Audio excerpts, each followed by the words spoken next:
Dad's funeral, Mom adopted a parrot named Carney. He could replicate my mother's voice completely. Her contralto imitations of Judy Garland, Reba McEntire, and oh my gosh, this horrible rewrite of a Patsy Cline song. Stand by your bird. His parlor tricks just seemed cheap, and I hated the easy way he'd endear himself to my mom. So when I'm having a little trouble explaining to Ike, my 7-year-old son, is this. I lost my mother last spring. So now we are driving 9 hours south on I-95 to a small roadside zoo outside of Myrtle Beach, so that I can hear my dead mother's voice ring through the beak of a 36-year-old African gray parrot, a bird that I hated. When we have a problem with someone, we tend to avoid conflict by swallowing our emotions. The communication analysts Joyce Hawker and William Wilmot state that a pattern of mutual avoidance of interpersonal issues can create a de-escalatory spiral, which in turn can lead to the end of a relationship. They also say that collaborating to resolve our conflict leads to better resolution. In other words, conflict is necessary for healthy relationships, and avoidance is detrimental to both us and to others. A woman's relationships with her 7-year-old son and elderly mother teaches that we must learn the art of healthy conflict before it's too late. Housewifely Arts by Megan Mayhew Bergman. When I was almost a year old, I took my mom's house for her to hold while I emptied the old milk from her fridge and scrubbed her toilets. Mom sat in a brown leather recliner, Carney in his white lacquered cage, a foot away, almost always within sight. I placed Ike in her arms.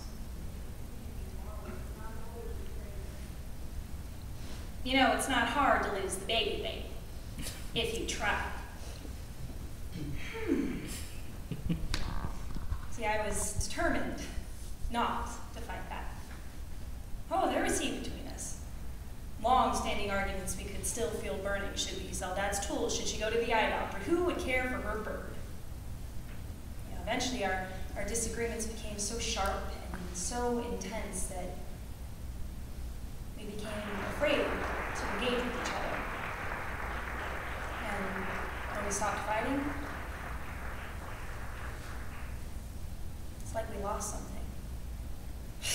You're just like your father now. Never get mad, even when you want to. A week before she left for the nursing home, we packed up my mom's stuff. Ike was just starting kindergarten, and leaving him at a friend's house to spend time with Mom on a Saturday was a miserable trade-off. I just wanted to soak up every last bit of innocence he had, scoop him up for hugs when he'd allow it, and answer every single one of his questions. But I was the only one that Mom would allow in the house. There was no one else around to help. Mom cupped Carney with both of her hands and brought him to her lap. And then she stroked the finger-wide point between his wings tenderly.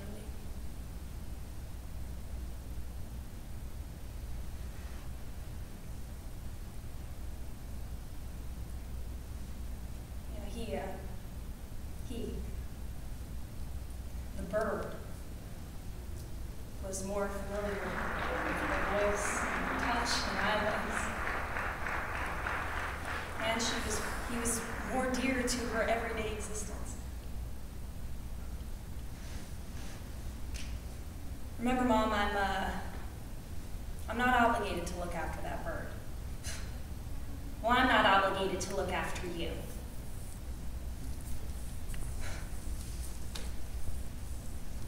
You know, you are actually. You have to be, Mom.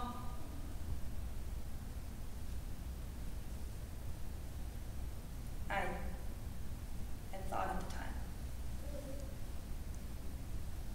You know, her words were a splinter in my chest, and in that moment I withered. I hated her for her coldness and her stubborn rationale and her ability to somehow come up big in a fight, even when she couldn't even see the food on the end of her fork.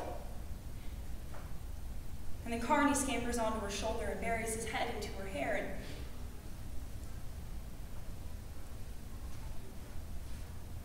And it occurred to me that with her voice inside of him, Bird would always have more of her to remember than me.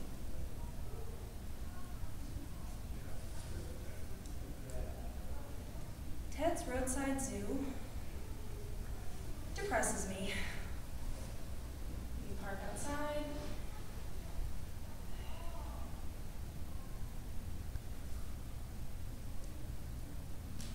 I hone in on Carney. He looked like the same bird, though his eyes had yellowed, his gray feathers had worn thin around his neck.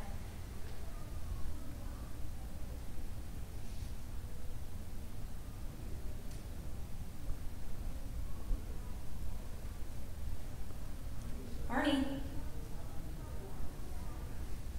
Carney. Carney. Carney. Carney.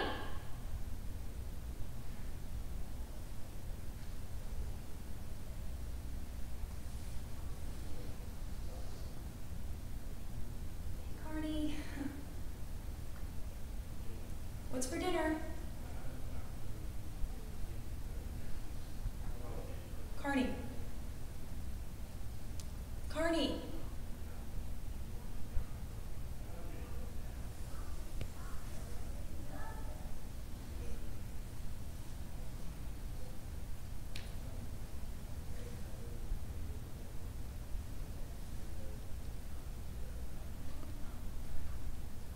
Carney, wanna sing some Patsy? Stand by your bird. Carney. Stand by your bird.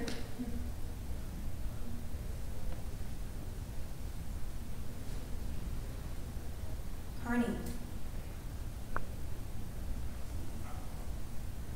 Carney.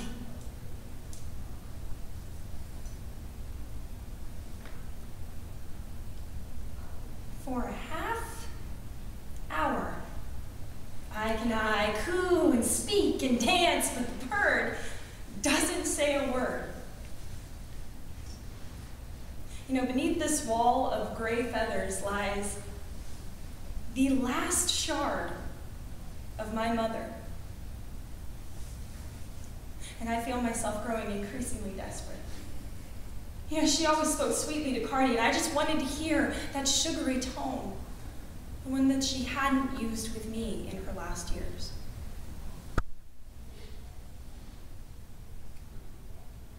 It's funny, I'm surprised when I remember phone numbers and the alphabetical listing of all 50 states, or the way I can summon Deuteronomy like a song on a long run, but I cannot remember the funny way Mom used to say roof or Clorox, or the rhyme about bad breath she used to say, or the toothpaste jingle she had stuck in her head for 2 years.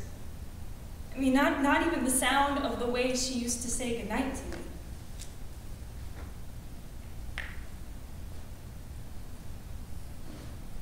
The longer Carney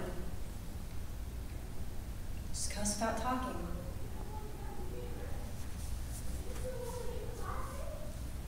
The more I miss her.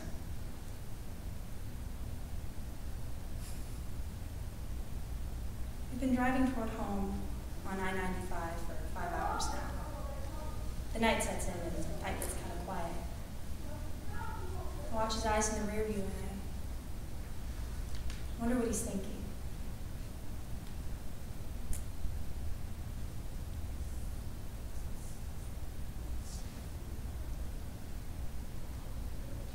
Will you love me forever? When I get old? If I go crazy?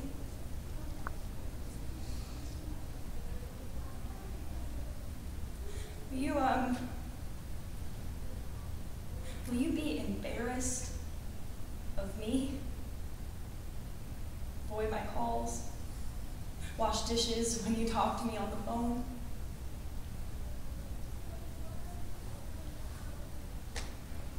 In that moment, I can't help but think back to that day we packed up my mom's stuff. You know, she had sat there and looked up at me and said, "My heart, I can turn it up."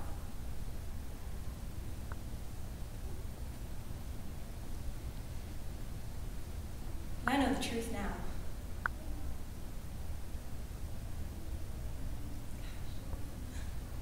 What maniacs we are. Sick with love.